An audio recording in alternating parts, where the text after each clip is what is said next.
میرے معزز اور مکرم بھائی اور بزرگوں اور بہنوں، کتنی خوش نصیبی ہے کہ آج ہم ایمان کی حالت میں ہیں اور رمضان قریب ہے۔ اللہ اس رمضان کی رحمتوں کو سمیٹنے کی توفیق عطا فرمائے۔ کیف نستقبل رمضان، میں رمضان المبارک کا استقبال کیسے کروں؟ مجھے اس بات کی فکر ہونی چاہیے سلف صالحین کا طریقہ کیا تھا۔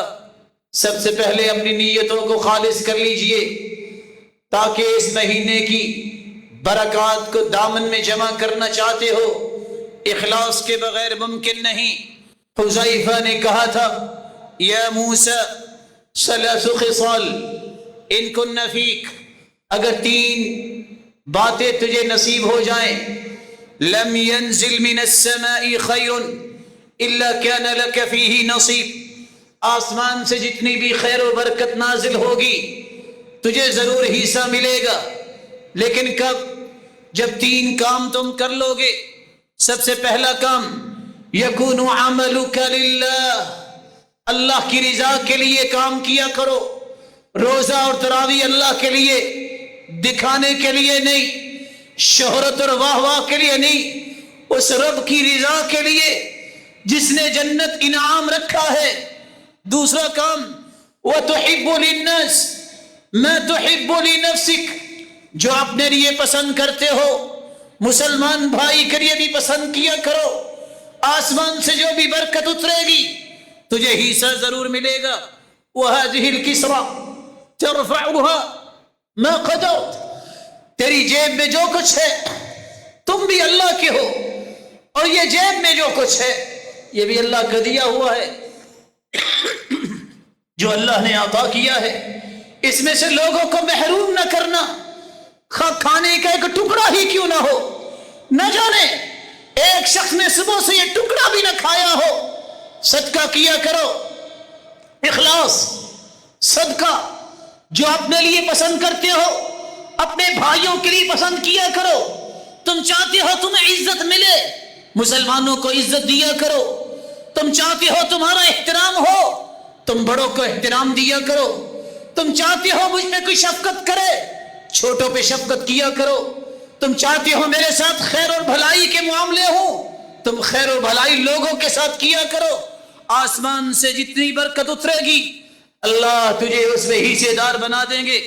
ایک دوسرا کام جو تمہیں کرنا ہے، رسول اللہ صلی اللہ علیہ وآلہ وسلم کے صحابہ کس قدر خوبصورت زندگیاں گزارتے تھے۔ عبداللہ ابن مسعود رضی اللہ تعالی عنہ، جب ان سے سوال کیا گیا کیف کنتم تستقبلون رمضان، آپ رمضان کا استقبال کیسے کرتے تھے؟ قال ما كان احدنا يجرأ على استقبال الهلال وفي قلبه ذرة حقد على اخيه المسلم، ہم میں سے کوئی ایسا شخص نہیں تھا جو رمضان کا چاند نظر آنے سے پہلے اس کے دل میں ذرہ برابر بھی کسی مسلمان کے بارے میں کینہ ہو، بغض ہو، حسد ہو۔ اپنے دل کو صاف کر لیجئے، دل صاف نہ ہوا تو یہ رمضان کی برکتیں نصیب نہیں ہوں گی۔ فضیل ابن عیاض فرماتے ہیں، لم يدرك من عندنا من ادرك بكثرة صيام ولا صلاة، ہم سے پہلے جو لوگ تھے ان کو اللہ نے برکتیں اس لیے نہیں دی تھی کہ وہ زیادہ روزے یا تہجد اختیار کرتے، یہ بھی کیا کرتے، لیکن اصل راز یہ تھا لسلامت صدورہم، ان کے سینے بڑے پاکیزہ تھے، کوئی حسد، کوئی بغض، کوئی عناد، کوئی عصبیت، کوئی تعصب، کوئی کینہ، کوئی گرہ ان کے دلوں میں نہیں ہوتی تھی۔ نتیجتاً اللہ ذوالجلال نے انہیں برکتوں سے نواز دیا۔ رسول اللہ صلی اللہ علیہ وآلہ وسلم نے ایک تیسری بات بھی سمجھائی کہ یہ مہینہ عبادت کا مہینہ ہے، ان میں ایک ایسی رات ہے جسے لیلۃ القدر کہتے ہیں، اس کی تلاش کیجئے۔ آج کس کی عمر ہے؟ 83 سال 4 ماہ، کس کی عمر ہوگی؟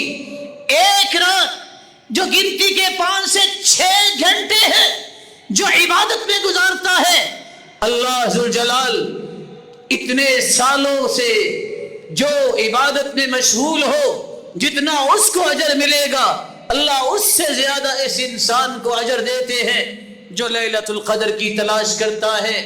اور چوتھی بات، یہ دعاؤں کا موسم آ رہا ہے، صبح دعائیں، ظہر عصر کو دعائیں، شام کا دعائیں، مت سمجھیے کہ افطاری کے وقت ہی دعا قبول ہوتی ہے، بلکہ حدیث کے الفاظ ہیں ثلاث دعوات یستجاب لہن لا شک فیہن، تین ایسے خوش نصیب ہیں جو دعائیں کرتے ہیں اللہ ان کی دعاؤں کو رد نہیں کرتے۔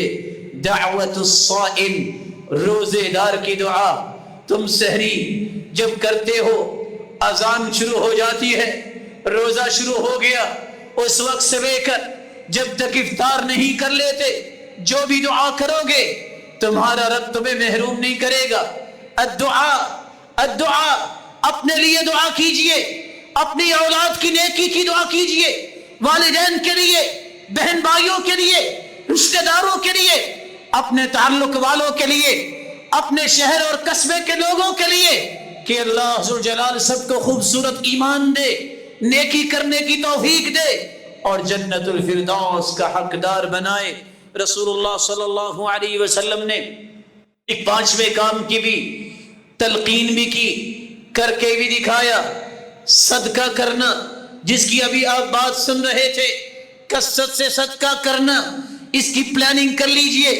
سلف مال جمع کرتے اس نیت سے کہ رمضان میں خرچ کریں گے، اور اللہ کے رسول صلی اللہ علیہ وسلم کا طریقہ یہ تھا کالریح المرسلہ، اتنی سخاوت کرتے جس طرح تیز ہوائیں ہر گھر تک پہنچتی ہے، اللہ ذوالجلال کے پیغمبر کی سخاوت بھی ہر گھر تک پہنچتی تھی۔ کوشش کیجئے رمضان سے پہلے ان گھروں کی تلاش کیجئے جن کے پاس سحری افطاری کا سامان بھی نہیں، پہنچائیے، یہ سب یہاں رہ جائے گا، وہی کام آئے گا جو تم اللہ کی رضا کے لیے خرچ کرو گے۔ یاد رکھنا کفن کو کوئی جیب نہیں لگاتا، تم 2 ارب کے مالک ہو تو 2 باتیں یاد رکھنا، یہ 2 ارب تم چھوڑ کے چلے جاؤ گے، ایک بھی ساتھ نہیں لے کے جاؤ گے، لیکن دوسری بات بھی یاد رکھنا یہ کھائیں گے پچھلے ہی، حساب تم سے لیا جائے گا، اس لیے حرام نہ کماؤ، حرام سے بچو، اور جو اللہ نے حلال دے دیا ہے اس کے ذخیرے نہ کرتے رہو۔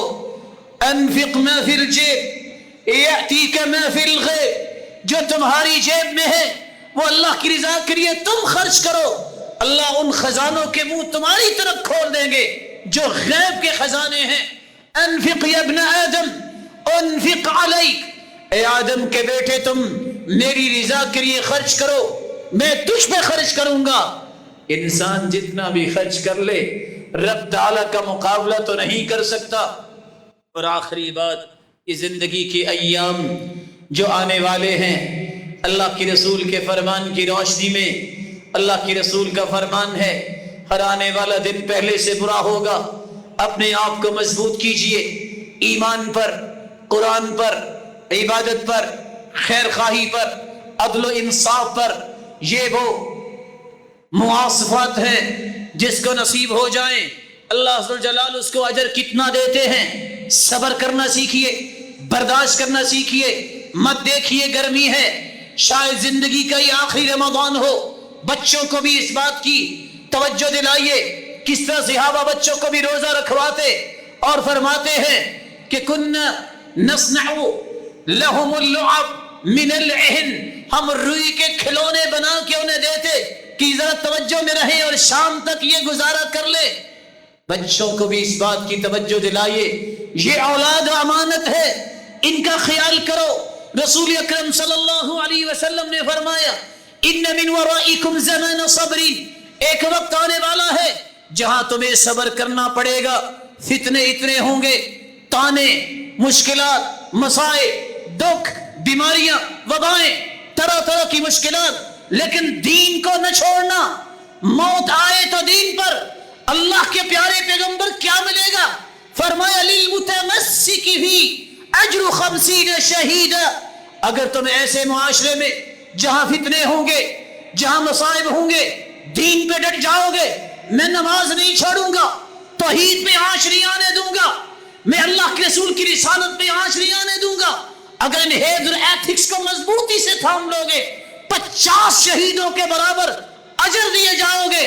صحابی سوال کرتے ہیں یا رسول اللہ صلی اللہ علیہ وسلم منا او منہم، ہم میں سے 50 یا اس دور کے 50 لوگ؟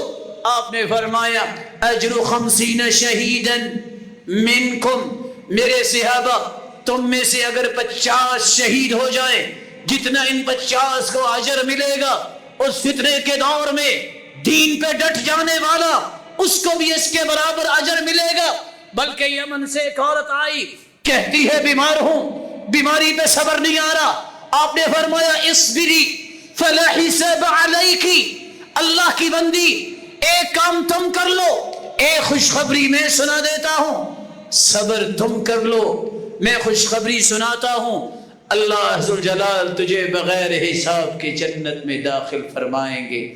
اللہ ذوالجلال ہم سب کو جنت الفردوس میں بغیر حساب کے داخل فرمائے۔